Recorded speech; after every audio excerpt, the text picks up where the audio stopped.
أعوذ بالله من الشيطان الرجيم. بسم الله الرحمن الرحيم. الحمد لله رب العالمين. الرحمن الرحيم. مالك يوم الدين. إياك نعبد وإياك نستعين. اهدنا الصراط المستقيم. صراط الذين أنعمت عليهم غير المغضوب عليهم ولا الضالين.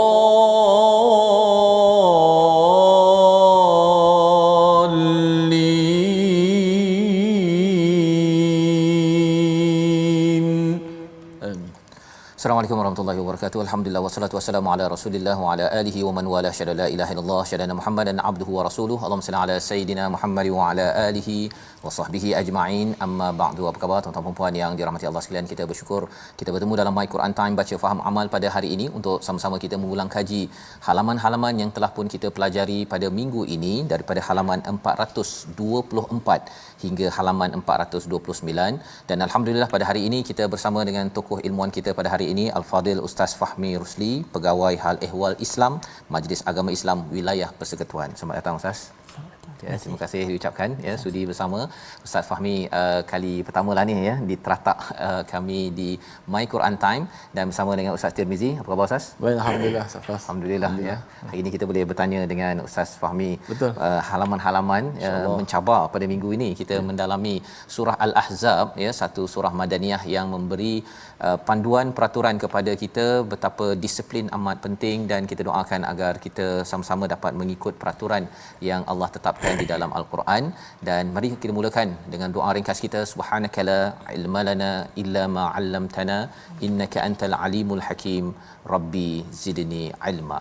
Kita mulakan majlis kita ini dengan melihat kepada salah satu ayat daripada halaman 424 ayat 48 sebagai permulaan diskusi kita, ulang kaji kita pada hari ini bersama Ustaz Tirmizi. Baik, alhamdulillah, terima kasih Fadil Ustaz Tuan Fazrul, tokoh tetamu jemputan kita pada kali ini itulah Ustaz Fahmi Rusli. InsyaAllah mudah-mudahan dapat sama-sama kita mengambil istifadah pengajaran daripada ayat-ayat Allah Subhanahu Wa Taala. Dan insya-Allah sebagai pembuka pada hari ini saya nak baca ayat yang ke-48 Suratul Ahzab. A'udzubillahi minasyaitanir rajim. ولا تطع الكافرين والمنافقين ودع أذاهم وتوكل على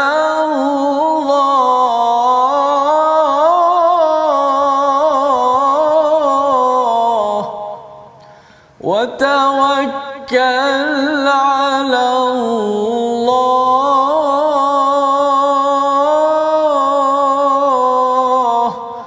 وكفى بالله وكيلا. صدق الله.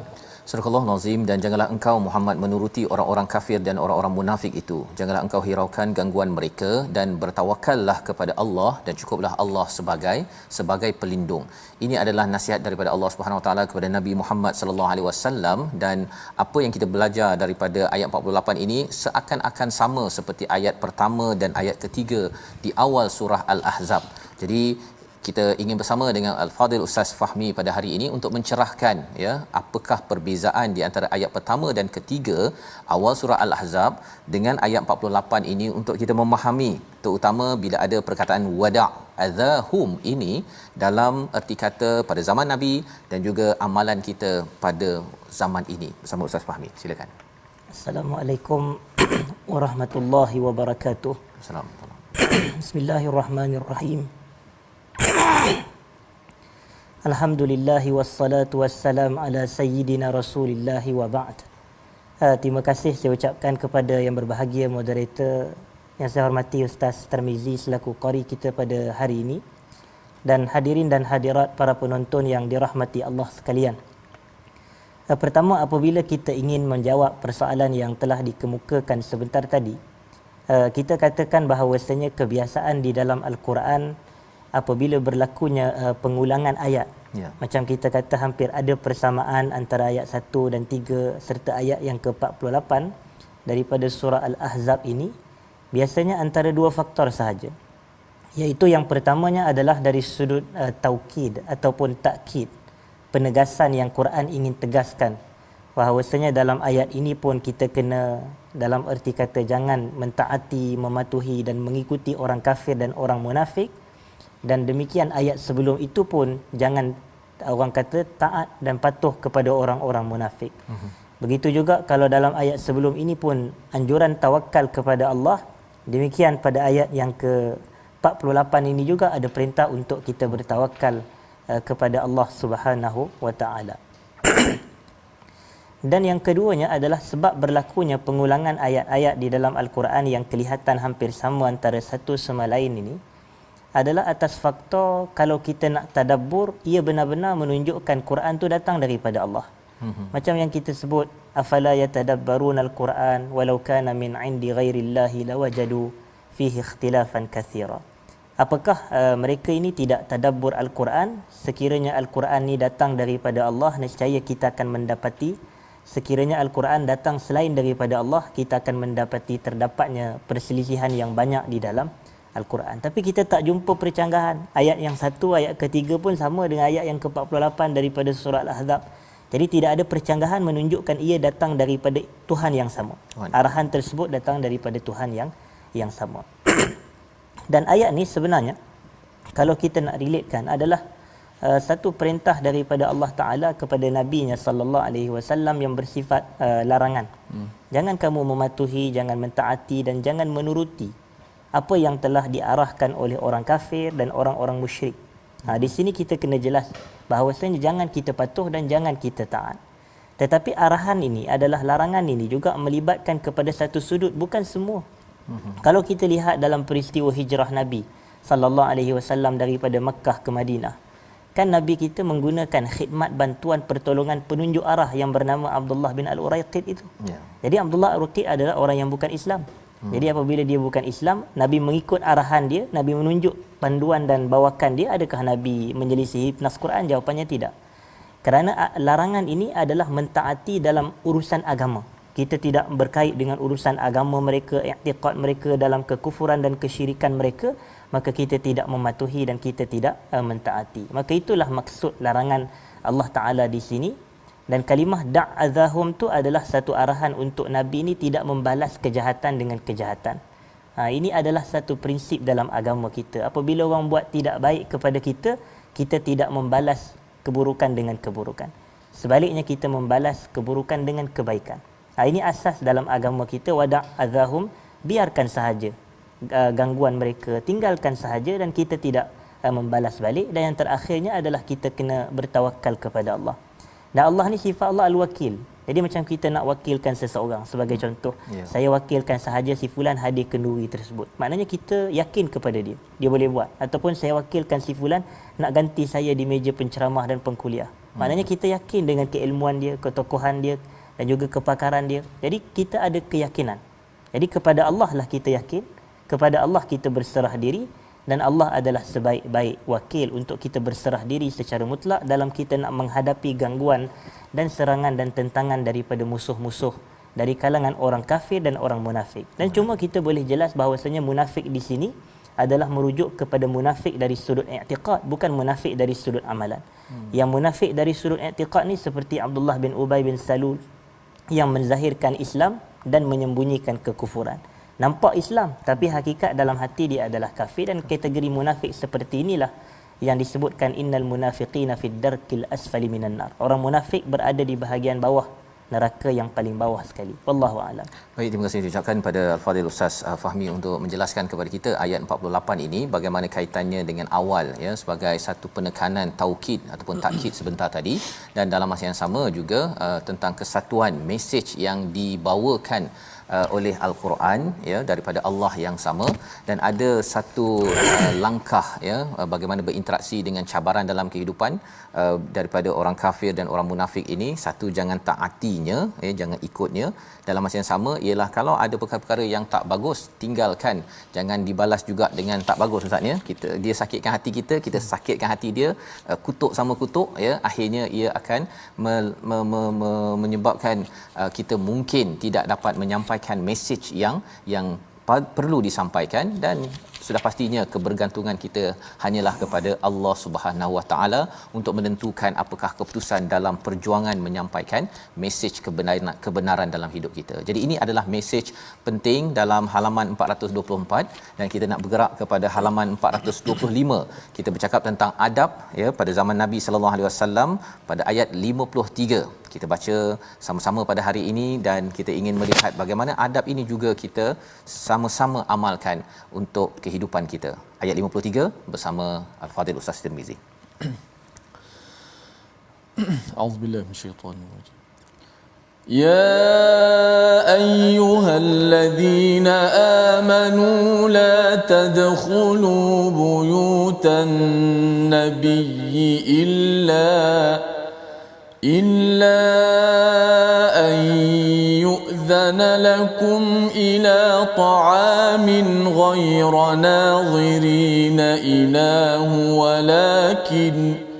ولكن إذا دعيتم فادخلوا فإذا طعمتم فانتشروا ولا مستأنسين لحديث إن ذلكم كان يؤذي النبي فيستحيي منكم والله لا يستحيي من الحق وإذا سألتموهن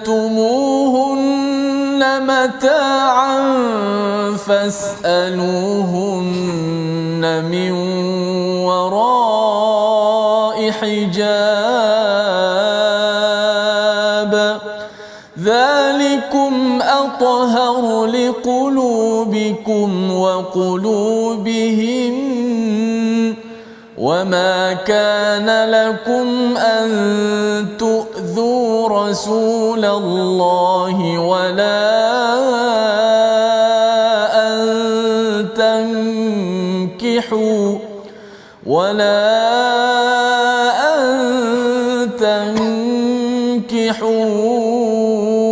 أزواجه من بعده أبدا إن ذلكم كان عند الله عظيما صدق الله. Surah Al-Nazim ayat 53. Wahai orang-orang beriman, janganlah kamu memasuki rumah Nabi kecuali jika kamu diizinkan untuk makan tanpa menunggu waktu masak, tetapi kamu dipanggil maka termasuklah, dan apabila kamu selesai makan keluarlah kamu tanpa memanjangkan percakapan. Sesungguhnya itu mengganggu Nabi sehingga dia malu kepadamu untuk menyuruhmu keluar, dan Allah tidak malu menerangkan yang benar. Apabila kamu meminta sesuatu keperluan kepada isteri Nabi, maka mintalah daripada belakang tabir. Cara yang demikian lebih suci bagi hatimu dan hati mereka, dan tidak pula kamu menyakiti hati Rasul, dan tidak pula menikahi isteri-isterinya selama-lamanya setelah Nabi wafat. Demikian itu sangat besar di sisi Allah Subhanahu Wa Taala. Satu ayat yang panjang ya, bersama dengan Ustaz Tirmizi sebentar tadi ya, untuk menyatakan tentang seruan bagi orang yang beriman. Dan di sini sebenarnya bila bercakap tentang la tadkhulu buyutan nabi, dalam surah Al-Ahzab ni banyak istilah ya ayuhan nabi, buyutan nabi. Sebenarnya ini khas untuk nabi sahajakah pada zaman dahulu Ustaz ya, ataupun ianya juga satu adab yang kita perlu belajar ambil, yang kalau kita tengok dalam surah An-Nur itu ada sedikit adab interaksi dalam rumah, luar rumah. Kalau boleh Ustaz cerahkan. Baik, apabila kita menyebut berkenaan dengan perintah daripada Allah Subhanahu Wa Taala agar kita ini tidak memasuki rumah Nabi tanpa izin. Sebenarnya memang itu merujuk spesifik arahan kepada rumah Nabi sallallahu alaihi wasallam. Kerana ayat tersebut ayat yang bersifat khusus kepada rumah Nabi. Kalau kita ini nak masuk rumah Nabi, minta izin. Itu asas. Dan apabila telah diberi keizinan, silakan masuk. Tetapi apabila kita masuk dan telah berada dalam rumah Rasulullah sallallahu alaihi wasallam, satu adab pula setelah kita masuk adalah dengan cara kita tidak melama-lamakan duduknya kita dalam rumah Nabi sallallahu alaihi wasallam. Kerana kalau kita terlalu lama duduk dalam rumah Nabi, itu akan mengganggu Nabi. Dan Nabi ini sallallahu alaihi wasallam seperti yang kita tahu, baginda ini adalah orang yang sibuk. Dia tidaklah ada masa lapang untuk melayan tetamu sepanjang masa. Tetapi dalam masa yang sama Nabi meraihkan dengan keterbatasan masa Nabi. Cuma Nabi ini antara sifat Nabi adalah Nabi sangat pemalu dan Nabi ini penyegan. Jadi kalau dia tengok orang duduk melepak dalam rumah dia lama sangat, dia nak tegur pun dia mungkin rasa malu, dia rasa tak sesuai. Jadi takut orang terasa hati. Nabi ni nak jaga hati banyak pihak, jaga hati para sahabat. Tetapi Allah ni dia tidak malu terhadap kebenaran. Kebenarannya kita jangan duduk rumah orang lama-lama sehingga mengganggu tuan rumah. Jadi Allah menyebutkan kebenaran. Allah menyebutkan dalam hal ini. Jadi persoalan yang ditanyakan, adakah hal ini juga terpakai dengan adab-adab kepada individu selain Nabi? Macam rumah orang biasa macam kita, Ustaz. Jadi kita kata ia juga terpakai. Kerana bukan ayat ini sahaja yang menunjukkan kepada adab ini, tetapi ada satu lagi dalam surah An-Nur seperti yang Ustaz sebutkan sebentar tadi, ya ayyuhallazina amanu la tadkhulu buyutan ghaira buyutikum hatta tasta'nisu wa tusallimu ala ahliha, kata Allah. Wahai orang yang beriman, la tadkhulu buyutan ghaira buyutikum, jangan masuk kepada rumah orang lain hatta tasta'nisu, sehingga kamu telah istiqnas. Dan kata para ulama tafsir, tasta'nisu ay tasta'zinu, kamu minta izin. Dan adabnya dalam hadis minta izin sebanyak 3 kali. Jadi kita minta izin sebanyak 3 kali. Dan dalam masa yang sama, wa tusallimu ala ahliha, kita bagi salam. Dan seafdalnya adalah kita menyebut assalamualaikum warahmatullahi wabarakatuh nak masuk ke dalam rumah orang, kerana kita nak mendoakan kesejahteraan Tuhan dan kita nak mendoakan keberkatan Allah kepada tuan rumah. Jadi kita minta izin. Ini adab dan ia tidak terhad dan terkhusus kepada rumah Nabi sahaja, tetapi kepada rumah keseluruhan umat Islam. Jadi inilah menunjukkan agama kita ini bukan semata menekankan bab akidah dan tauhid, bukan juga menerangkan dan menjelas berkenaan bab fiqh dan hukum hakam semata, tetapi agama kita sangat menitik beratkan soal akhlak dan juga adab dalam urusan sesama umat Islam. Hatta nak masuk rumah pun ada izin sebelum dan semasa. Sebelum minta izin, bagi salam, semasa jangan lama-lama dalam rumah orang lain. Wallahu a'lam. Masya-Allah, itu adalah penerangan ya berkaitan dengan ayat yang ke-53 sebentar tadi. Satu adalah adab spesifik pada zaman Nabi sallallahu alaihi wasallam, tapi lebih daripada itu dicerahkan oleh surah An-Nur yang dimaklumkan oleh ustaz sebentar tadi. Ada akhlak, adab yang perlu kita jaga sebelum dan semasa kita bertamu. Betul. Ya, melawat kepada rumah kawan, balik kampung ya, ataupun kalau ada kenduri ke apa ke, semua interaksi sosial itu memerlukan kepada adab, dan itu adalah lambang betapa Islam ini mementingkan kepada latif ya, kepada seni berlemah lembut dan juga akhlak yang tinggi, empati kepada tuan rumah. Walaupun kita tahu bahawa ada setengah orang ustaz ni dia kata tuan rumah kena hormati dia selama 3 hari kan, dia pakai yang ayat itu, jadi dia pergi gunakan segala-gala yang ada, padahal di situ perlu ada timbang rasa ya, bagaimana kita berinteraksi dengan tuan rumah itu sendiri. Jadi ini panduan daripada ayat 42 ataupun daripada halaman 425, dan kita nak bergerak kepada ayat yang selalu kita dengar pada hari Jumaat bila khutbah ataupun antara dua khutbah, sebelum khutbah dinyatakan bahawa sesungguhnya Allah dan malaikat berselawat ke atas Nabi. Ayat 56 kita baca bersama Ustaz Tirmizi, dan kita ingin memahami, kita ambil kesempatan pada hari ini untuk memahami salawat itu sebenarnya yang kita sebut sahajakah ataupun ia ada lebih daripada itu. Ayat 56 surah Al-Ahzab bersama Ustaz Tirmizi. Auzubillahi minasyaitanir rajim. Inna Allaha wa malaikatahu وملائكته يصلون على النبي يا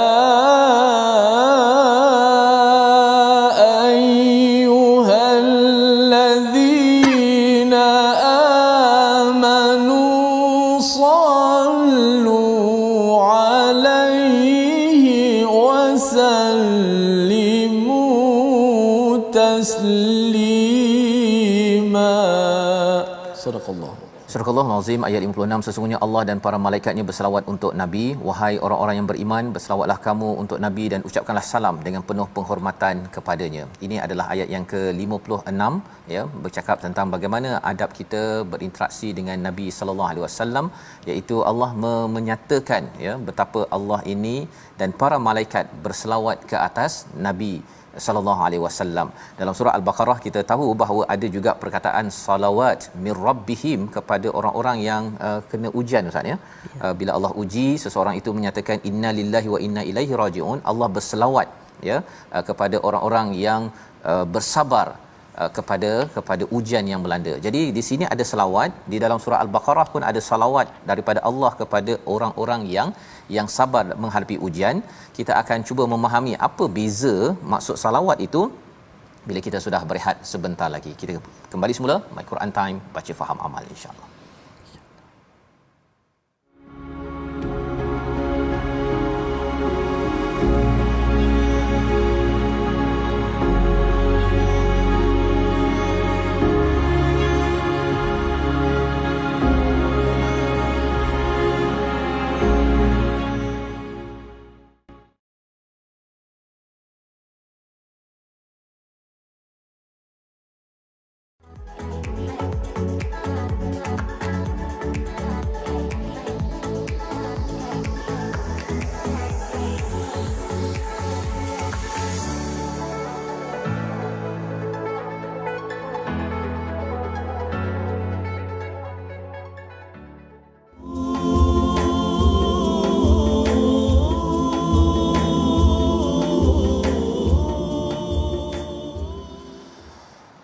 Inna Allah wa malaikatahu yusalluna 'alan nabi ya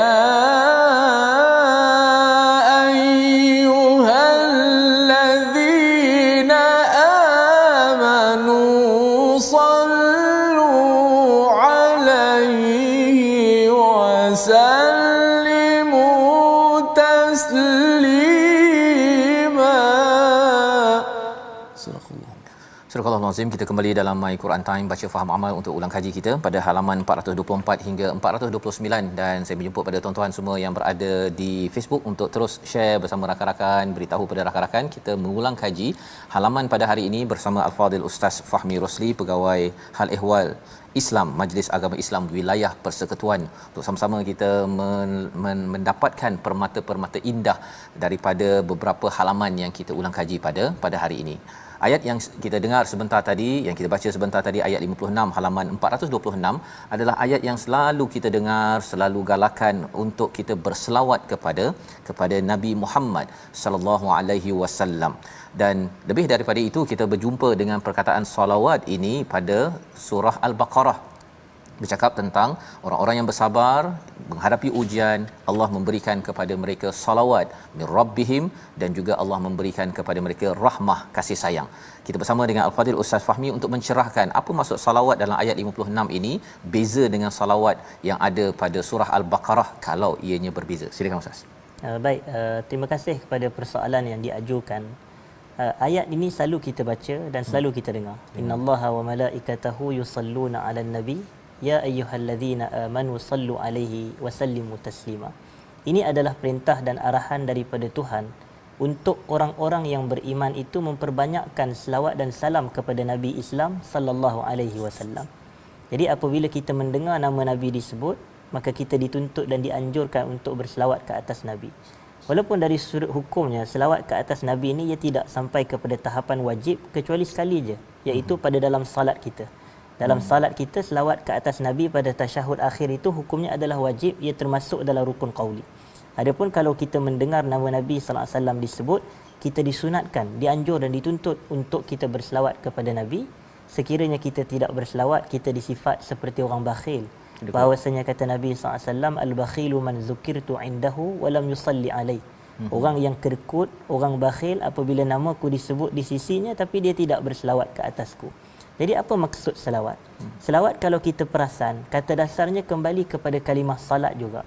Dan salat dari sudut bahasa membawa erti doa. Itu secara asas. Cuma dalam ayat 56 ini daripada surah Al-Ahzab, Allah membahagikan selawat tu datang daripada dua pihak. Yang pertama, selawat ke atas Nabi sallallahu alaihi wasallam datang daripada Allah. Yang kedua, ia datang daripada para malaikat. Jadi para ulama kata selawat daripada Allah maksudnya adalah yazkuruhu indahu fil mala'il a'la. Allah menyebut nama Nabi di kalangan para malaikat yang tertinggi. Dalam erti kata Allah berbangga dengan Nabi di hadapan para malaikat. Allah memuji-muji Nabi. Allah menyebut-nyebut nama Nabi dalam kalangan para malaikat yang tertinggi. Dan yang keduanya adalah selawat daripada para malaikat kepada Nabi sallallahu alaihi wasallam. Maknanya adalah du'auhum lahu bil maghfirati war rahmah.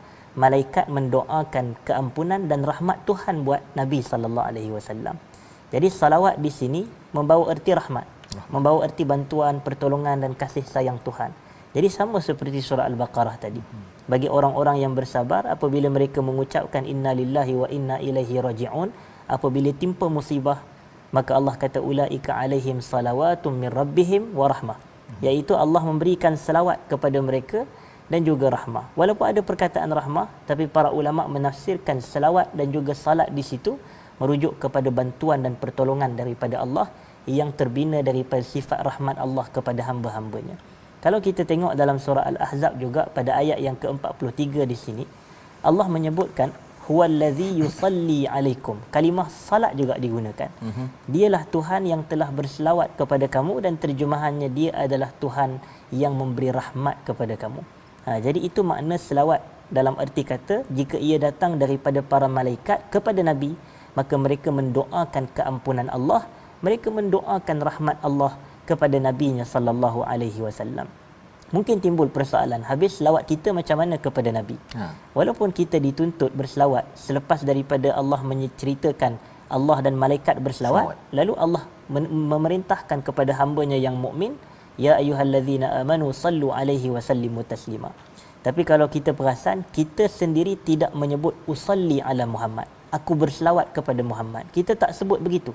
Tetapi yang kita sebut adalah sama ada sallallahu alaihi wasallam ataupun Allahumma salli wa sallim ala Muhammad. Itulah yang tuntutan daripada ayat tersebut. Kenapa kita tak sebut aku berselawat kepada Muhammad dan aku mengucap salam kepada Nabi Muhammad? Maka ini telah dijawab oleh para ulama kerana selawat ni maknanya adalah doa rahmat. Dan kita ni hamba Allah yang penuh kekurangan, penuh maksiat dan kelemahan diri. Jadi kita nak mendoakan rahmat kepada orang yang bersih datang daripada jiwa kita yang kotor. Jadi sebab itu kita menjadikan selawat kita supaya Allah yang berselawat kepada Nabi. Sebab itu kita kata sallallahu alaihi wasallam. Allahumma salli wa sallim ala Muhammad, supaya selawat itu datang daripada Tuhan yang Maha Bersih kepada nabinya yang bersih sallallahu alaihi wasallam. Maka kita pun berselawat dengan lafaz Allahumma salli wa sallim ala Muhammad, ataupun apabila nama Nabi disebut kita membaca sallallahu alaihi wasallam. Jadi itu hakikat erti selawat. Dan sebagai penutup, bahawasanya antara keunikan dan keajaiban selawat ini hadirin dan hadirat, bahawasanya Allah menjadikan satu-satunya ibadat yang Allah sendiri mula buat. Sebelum Allah mensyariatkan ke atas orang beriman untuk melakukannya adalah ibadat selawat. Allah suruh kita salat tapi tidak Allah salat dulu. Allah suruh kita puasa tapi tidak Allah puasa dulu. Berbeza dengan selawat, Allah suruh kita berselawat tetapi sebelum suruhan itu datang, Allah menceritakan innallaha wa malaikatahu yusalluna 'alan nabi. Allah dan para malaikat berselawat ke atas Nabi, barulah datang arahan dan tuntutan, wahai orang yang beriman, selawat dan salamlah kamu kepada Nabi dengan sallallahu alaihi wasallam. Wallahu a'lam. Terima kasih diucapkan pada Ustaz Fahmi ya, menjelaskan tentang bagaimanakah maksud salawat yang dinyatakan pada ayat 56 dan lebih daripada itu adalah keistimewaan Ustaz ya. Satu ibadah yang dimulakan dahulu oleh Allah Subhanahu Wa Taala. Allah dahulu berselawat, para malaikat berselawat, kemudian barulah seruan itu diberikan kepada orang-orang yang beriman. Ini sebagai satu galakan kepada kita untuk kita berselawat banyak-banyak kepada Nabi Muhammad sallallahu alaihi wasallam. Dan bila kita berselawat itu, sebenarnya mungkin Ustaz boleh tambah sikit, bila kita berselawat ini apakah dia berhenti sampai situ saja ke Ustaz, ataupun ada orang kata dia kena selawat sampai, ada yang tulis kena buat sampai 1000 ataupun 2000 kali untuk menambahkan lagi keberkesanan selawat, ataupun apa hak di sebalik selawat selepas itu bila dah kita melaksanakan seruan ayat 56 ini? Baik. Apabila kita dianjur dan dituntut untuk kita berselawat ke atas Nabi sallallahu alaihi wasallam, kalau ikut kepada tuntutan hak daripada ayat tersebut, kita kena lakukan dua perkara terhadap Nabi, iaitu selawat dan kedua salam. Sebab itu selawat yang terbaik, Allahumma salli wa sallim ala Muhammad, yang mencakupi selawat dan salam. Tetapi sebaik kita mendengar nama Nabi sallallahu alaihi wasallam disebut, memadai kalau kita berselawat dengan satu kali selawat sahaja. Ini memadai dan mencukupi. Adapun seseorang yang nak berselawat, dalam erti kata dia menganggap dan dia berpegang bahawasanya selawat adalah zikir. Selawat memang zikrullah. Selawat termasuk dalam zikrullah kerana kita sebut Allahumma salli wa sallim ala nabiyyina Muhammad. Jadi apabila kita berselawat dalam erti kata kita menganggap selawat tu zikir, zikir ni pula Allah kata uzkurullaha zikran katsira. Berzikirlah kamu kepada Allah dengan zikir yang banyak. Jadi sebab itu kalau seseorang khususnya pada hari Jumaat sebagai contoh, dia nak memperbanyakkan selawat ke atas Nabi sebanyak 300 kali, tak ada masalah pada hari Jumaat untuk dia mendapat fadilat yang besar dalam selawat. Tapi kalau dia nak melakukan tuntutan bahawasanya berselawat ke atas Nabi apabila nama Nabi disebut, maka memadai satu kali sahaja, Allahumma salli wa sallim ala Muhammad. Tetapi dalam masa yang sama, sebaik-baik selawat yang Nabi kita SAW ajarkan adalah selawat Ibrahimiyah. Selawat Ibrahimiyah yang kita bacanya semasa tasyahud akhir di dalam salat.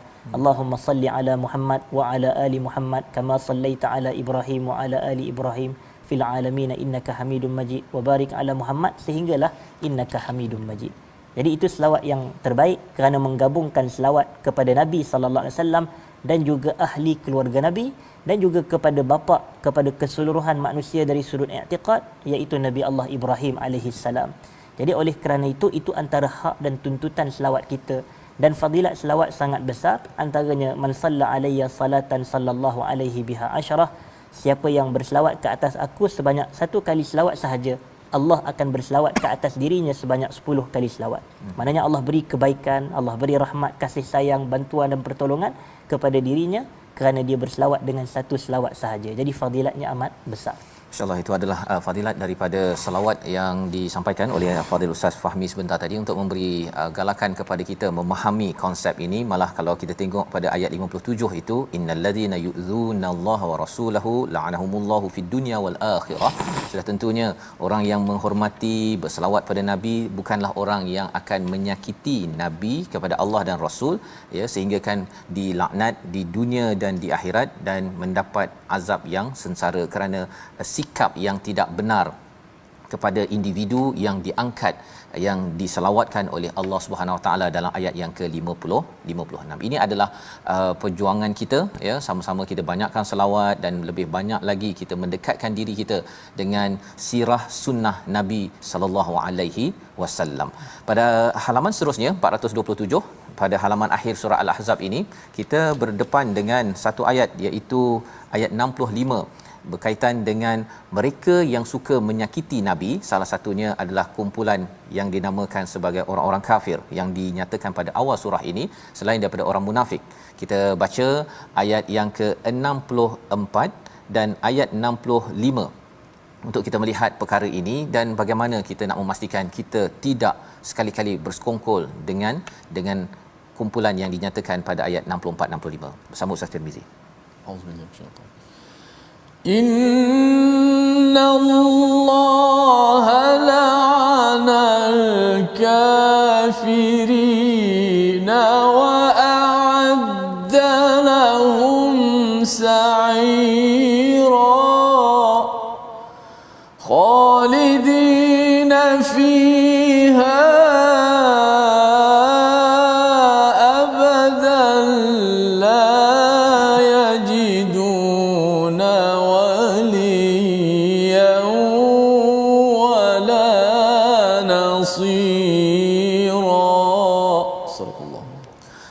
Azim ayat 64, sesungguhnya Allah melaknat orang-orang kafir dan menyediakan bagi mereka api yang menyala-nyala. Mereka kekal di dalamnya selama-lamanya, mereka tidak akan mendapat pelindung dan pertolongan. Ini adalah istilah yang Allah berikan, sa'ir, api yang menyala-nyala itu adalah azab kepada orang-orang yang kafir, khalidina fiha abada.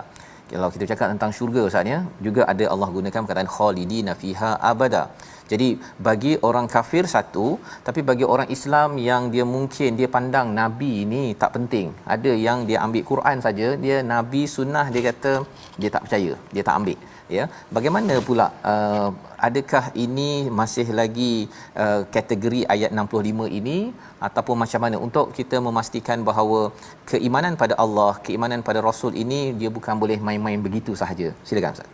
Baik, pertama sekali apabila kita nak menyebut berkenaan dengan orang kafir ni, lawan kepada orang kafir adalah muslim. Dan siapa sahaja muslim dia wajib mengucapkan syahadah la ilaha illallah Muhammad Rasulullah. Dan la ilaha illallah menuntut kita ini supaya kita ikhlas dalam beramal soleh. Ya. Manakala apabila kita menyebut wa anna Muhammadar Rasulullah itu, ia menuntut kepada kita untuk mutaba'atu sunnah, mengikut sunnah Nabi sallallahu alaihi wasallam. Jadi tidak boleh mencukupi sebagai seorang muslim hanya dia berpada dengan Quran sahaja, tidak.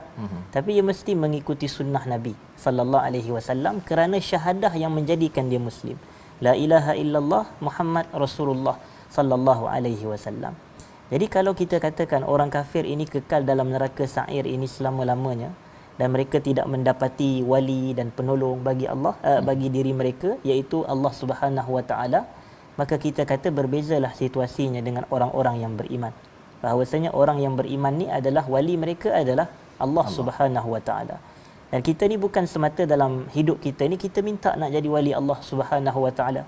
Apabila kita membaca dalam bacaan doa kunut wa tawallani fi man tawallait itu, dan kemudian kita menyebutkan justifikasi, kita mengatakan fa innahu la yadhillu man walait, tidak akan hina dunia akhirat bagi orang yang mendapat wilayah pertolongan dan kasih sayang Tuhan.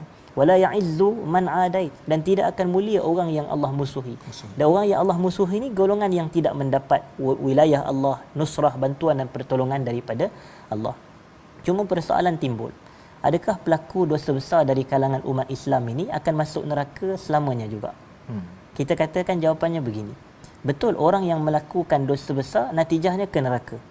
Maknanya neraka ni bukan hanya tempat orang kafir sahaja, tetapi orang Islam yang mengingkari tuntutan dan perintah Tuhan juga akan membawa dirinya masuk ke dalam neraka. Ini yang Quran kata, fa amma man thaqulat mawazinuhu fahuwa fi 'ishatir radiyah wa amma man khaffat mawazinuhu fa ummuhu hawiyah. Maknanya apabila seseorang tu hidup atas muka dunia ni, dia sama ada buat amalan kebaikan atau amalan kejahatan. Amalan kebaikan menambah dan mencambah pahala, amalan keburukan menambah dan mencambah dosa. Kalau pahala seseorang itu lebih banyak, lebih berat, maka dia masuk syurga Allah, 'Aisyah radiyah. Tapi kalau dia punya dosa lebih berat, lebih banyak, maka dia akan masuk ke dalam hawiyah. Kemudian Allah tanya, wa ma adraka ma hiya, tahukah kamu apa itu hawiyah? Allah kata narun hamiyah, api neraka yang membakar, api neraka yang membahang kita ini. Jadi oleh kerana itu, ini memberikan isyarat kepada kita, kalau semasa hayat seorang muslim di dunianya, dia bukannya tak ada pahala, dia ada pahala. Tapi setelah ditimbang antara pahala dan dosa, rupanya dosa dia lagi banyak. Dia tak semayang, dia tolak Quran, dia tolak hadis Nabi sallallahu alaihi wasallam, dia tak melakukan apa yang diperintah, bahkan sebaliknya dia melakukan apa yang Allah larang. Jadi wal'iyadu billah, maka orang seperti ini tempatnya adalah neraka Allah Subhanahu wa taala. Cuma menjadi perbahasan para ulama akidah, adakah mereka kekal selamanya dalam neraka ataupun tidak. Jadi dia masuk neraka tu betul, tapi adakah dia kekal selamanya macam dalam ayat khalidina fiha abada ini? Kita katakan menurut jumhur ulama tidak kekal selamanya. Akhirnya mereka akan dibersihkan kembali dan dibawa masuk ke dalam syurga Allah Subhanahu wa taala atas banyak faktor. Antara faktornya adalah sahabat yang baik. Antaranya sahabat yang saleh semasa hayat kita di dunia ni boleh bagi syafaat kepada kita. Allah bagi tahu dalam hadis Bukhari, dalam hadis kursi, apabila orang-orang saleh ini, Allah kata pergilah kamu kepada neraka dan kamu tengoklah mana kawan yang kamu dahulu di dunia kamu semayang bersama, sedekah bersama, puasa bersama. Jadi apabila kamu nampak mereka, kamu tarik mereka masuk dalam syurga. Jadi syafaat sahabat-sahabat yang saleh mampu mengeluarkan kita daripada neraka kepada syurga Allah. Itu yang pertama. Dan yang kedua, akhirnya sekali memang semua orang-orang yang disifatkan sebagai beragama Islam dan melakukan dosa besar, Dia duduk dalam neraka tapi akhirnya akan dimasukkan ke dalam syurga Allah. Inilah yang Nabi SAW sebut, la yadkhulun nara man kana fi qalbihi mithqala habbatin min iman.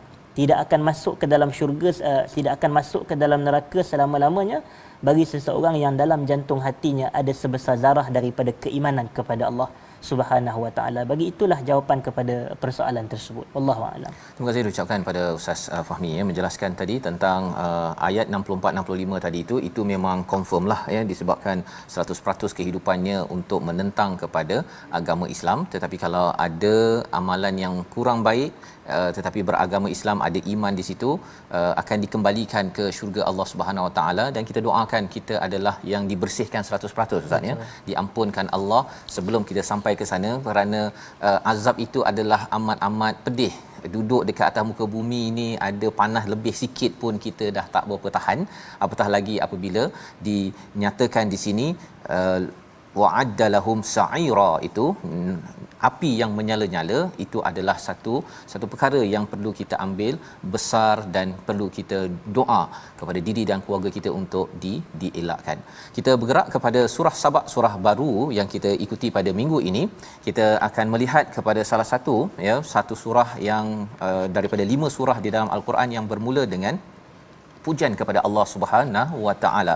Dan di dalam surah ini ada bercerita tentang rizqun karim pada ayat yang keempat bagi mereka yang beriman. Kita baca ayat keempat untuk sama-sama kita memahami apa maksud rizqun karim dalam ayat ini. Silakan Ustaz Tir. Syaitanirrajim. Liyajziyal ladzina amanu wa 'amilus salihati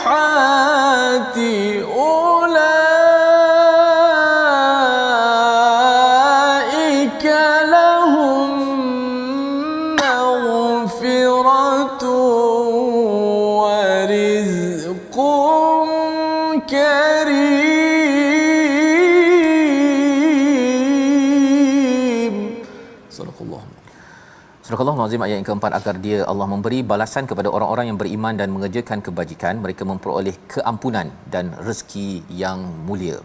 Rezeki yang mulia istilahnya rizqun karim. Di dalam surah Yasin kita ada bertemu dengan ajrun karim ataupun ganjaran yang mulia daripada Allah Subhanahu Wa Taala. Kalau boleh Ustaz jelaskan, biasanya orang cakap rezeki ini adalah di dunia kan, kita dapat duit, dapat kereta kan, itu rezeki. Tapi di sini rizqun karim ini apa maksud sebenarnya, dan kalau boleh jelaskan sikitlah konsep rezeki di dalam Al-Quran. Okey, baik. Pertama sekali kita kena jelas bahawasanya ayat Quran ni dia saling menguat antara satu sama lain. Jadi kalau kita rujuk di dalam ayat ini, dan kita boleh juga kalau kita baca daripada 114 surah dalam Quran ni, kita akan jumpa ayat-ayat yang hampir sama. Dalam ayat ni Allah nak ceritakan bahawasanya orang beriman dan beramal soleh tu akan mendapat 2 ganjaran. Yang pertama pengampunan Tuhan, yang kedua rizqun karim, rezeki yang mulia di sini. Terjemahan secara literal. Ya. Jadi itu yang pertama. Tapi dalam ayat-ayat yang lain, Allah Subhanahu Wa Taala mensifatkan keberadaan kita sebagai umat manusia di atas muka dunia ini, kita sedang berniaga dengan Tuhan kita. Dan apabila kita sebut kita berniaga dengan Allah, berniaga ni melibatkan untung dan melibatkan rugi. Dia ada ganjaran dan dia ada barangan yang kita jadikan sebagai jualan kita kepada Allah. Dan Allah sebut di dalam Quran mensifatkan sebagai tijarah tunjikum min azabin alim, perniagaan yang menyelamatkan kamu daripada azab yang pedih. Tijarah lan tabur, perniagaan yang tidak akan pernah rugi selama-lamanya. Innallaha ashtara minal mu'minina anfusahum wa amwalahum bi anna lahumul jannah. Allah membeli daripada orang yang beriman jiwa mereka, harta-harta mereka, bahawasanya ganjaran mereka itu, upah mereka adalah syurga Allah. Jadi ini adalah urusan jual beli hadirin dan hadirat. Bahawasanya yang kita jual 2 benda. Yang pertama diri kita, ibadat badan kita seperti salat, seperti jihad, seperti haji dan umrah, seperti sembelihan korban dan akikah. Ni kita jual ibadat badan kita. Jadi Allah beli. Dan satu lagi adalah wa amwalahum, harta-harta kita zakat, kita sedekah, kita wasiat, kita wakaf. Semua ini adalah kita jual harta kita kepada Allah. Dan hakikatnya Allah membeli dengan 2 ganjaran. Yang pertamanya adalah Allah memberi pahala kepada kita, dan yang keduanya Allah memberikan syurga kepada kita. Jadi samalah ayat seperti ini. Bahawasanya apabila orang itu beriman dan beramal saleh, Allah memberikan kepada dia pertama pengampunan. Bila kita Allah berikan pengampunan, maknanya dosa kita berkurang. Yang makin bertambah dan kekal bertambah adalah pahala kita. Pahala. Jadi bila pahala banyak, dia dapatlah rezeki yang karim itu. Dan rezeki yang karim adalah syurga Allah. Rezeki yang karim adalah syurga Allah, seperti yang disebut oleh Al-Imam At-Tabari dalam kitab-kitab tafsir. Dan banyaklah perbahasan-perbahasan lahum ma yasha'una fiha waladaina mazid, tambahan dan lebihan ni. Apa dia? Maka ulama kata syurga Allah. Dalam syurga boleh dapat apa sahaja, boleh minta apa sahaja, dan Allah bagi tambah lagi, iaitu syurga Allah. Dan sebahagian ulama kata lillazina ahsanul husna wa ziyadah, bagi orang-orang yang buat kebajikan tu dia dapat kebaikan. Husna ni syurga, wa ziyadah ni kenikmatan yang paling hebat dalam syurga adalah melihat ke arah wajah Allah Subhanahu wa taala. Jadi ini antara kelebihan-kelebihan. Tapi menjawab persoalan warizqun karim adalah apabila di akhirat kita mendapat syurga Allah, dan itulah rezeki yang paling kita hajatkan. Jadi tak lari juga daripada rezeki dunia. Kalau kita nak dapat rezeki syurga itu, maka takwalah kepada Allah, seperti wa may yattaqillaha yaj'al lahu makhraja wa yarzuqhu min haitsu la yahtasib. Wallahu a'lam. Terima kasih ucapkan pada Ustaz Fahmi untuk menjelaskan warizqun karim itu.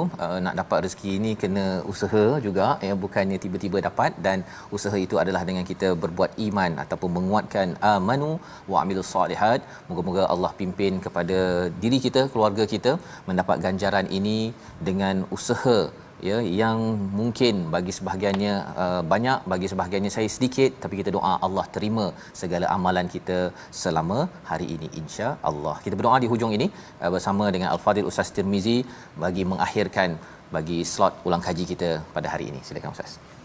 Bismillahirrahmanirrahim. Alhamdulillah wassalatu wassalamu ala Rasulillah. اللهم اجعلنا من أهل الإيمان اللهم اجعلنا من أهل الإيمان ممن بشرتهم بالروح والريحان والرضا والرضوان اللهم أحينا على الإيمان وتوفنا على الإيمان واحشرنا مع زمرة أهل الإيمان يا رب العالمين والحمد لله رب العالمين.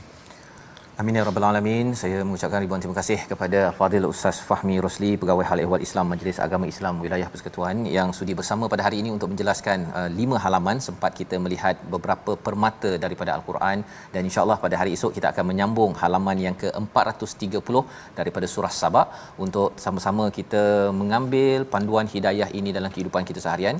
Dan selari dengan itu juga kita menyebut pada tuan-tuan untuk bersama dalam tabung gerakan Al-Quran, di mana kita ingin membanyakkan lagi aktiviti-aktiviti perkongsian dan juga bagaimana Al-Quran ini boleh mencerahkan kehidupan kita dalam pelbagai sudut, dalam pelbagai cabaran dunia yang melanda, tetapi masih lagi kita berada di atas cahaya daripada yang esa. Kita bertemu lagi dalam ulangan pada malam ini dan juga pada pagi esok. Saya ucapkan terima kasih sekali lagi pada Ustaz Fahmi, dan harapnya sudi lagi pada masa akan datang untuk bersama My Quran Time, baca, faham, amal, insya-Allah.